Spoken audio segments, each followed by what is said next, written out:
कैसे हैं आप सभी लोग। उम्मीद करती हूँ बहुत अच्छे होंगे दोस्तों। मैं भी बहुत अच्छी हूँ। और दोस्तों, मेरे एक नए ब्लॉग में आप लोगों का बहुत बहुत स्वागत है।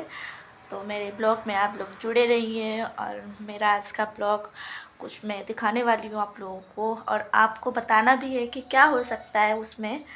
तो मेरे ब्लॉग में आप लोग जुड़े रहिए। और अभी मैं चलती हूँ, जो कि मेरे घर में ही है, उसको मैं दिखाऊंगी और आप लोगों को बताना है कि उसमें क्या हो सकता है। तो आइए दोस्तों, पहली बात तो दोस्तों आप बताइए कि आप लोगों का खाना हो गया। लगभग दोपहर के 12 बज चुके हैं। तो आप लोगों का खाना हुआ कि नहीं हुआ, आप लोगों का, सभी लोगों का। तो अभी हमारा भी नहीं हुआ है।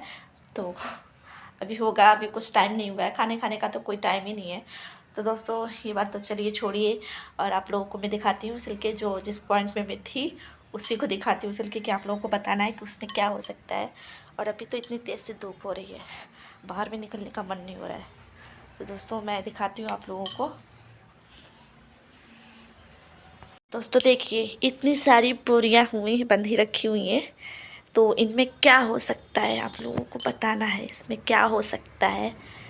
देखिए, 1 2 3 4 5 6 7 8 8 बोरी है, मतलब कि 8 बोरियाँ रखी हुई हैं। तो इसको मैं दिखाती हूँ खोल के कि इसमें क्या हो सकता है। तो आइए फटाफट से इसको मैं एक ओपन करके दिखाती हूँ, इसमें क्या हो सकता है।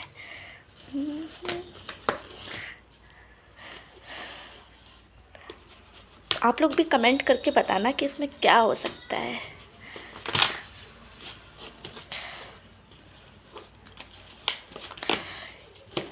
इतनी मजबूती से बांध के रखा हुआ है कि इसमें पता भी नहीं है कि इसमें क्या हो सकता है। मुझे भी नहीं पता है कि इसमें क्या है। वो तो आप लोगों को खोलने के बाद ही पता चलेगा कि इसमें क्या हो सकता है।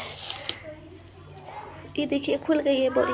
अब इसको मैं दिखाती हूँ इसमें क्या हो सकता है।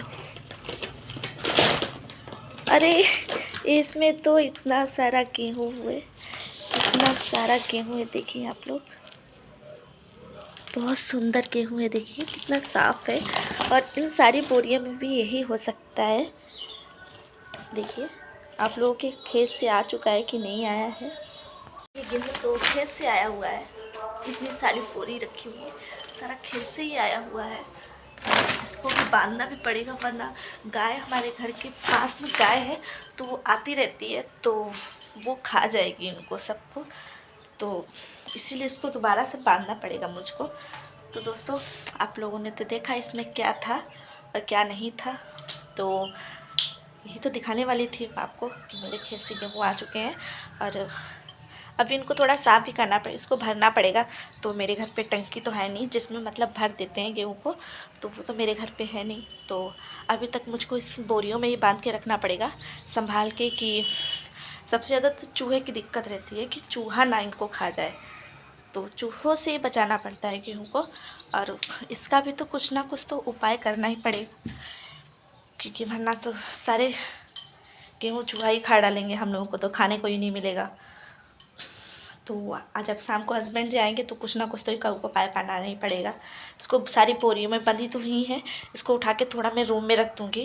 जिस रूम में हम लोग जाते आते नहीं है उसमें रख दूँगी, तो उसमें थोड़ा सेफ्टी रहेगी गेहूँ की भी। तो दोस्तों, आप लोगों ने देखा कि इन बोरियों में, सारी बोरियों में गेहूँ आया हुआ है, जो कि खेत से आया हुआ है। मतलब हमारा खेत नहीं है, हमारे हस्बैंड ने मतलब इनको ख़रीदा है, खेत से ही ख़रीदा है, हमारे खेती नहीं है।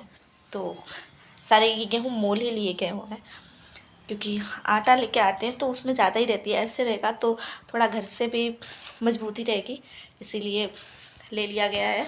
तो दोस्तों, आप लोग भी कमेंट बताना कि आप लोगों के वहाँ गेहूँ मतलब मोल लिया जाता है कि आप लोगों के खेतों से आता है। आप लोग सभी लोग कमेंट करके ज़रूर बताना। और मेरा ब्लॉग कैसा लगा ये भी आप लोग ज़रूर बताना। और ज़रूर कमेंट करना कि आप लोग ज़रूर बताना मत भूलना कि आप लोगों के खेत से आते हैं, कि आप लोग मोल लेते हो या ख़रीदते हो, या पैसे से, या खेतों से आप लोगों के आ जाता है। तो बस यही आप लोगों को बताना है। तो बाय बाय आप लोगों को।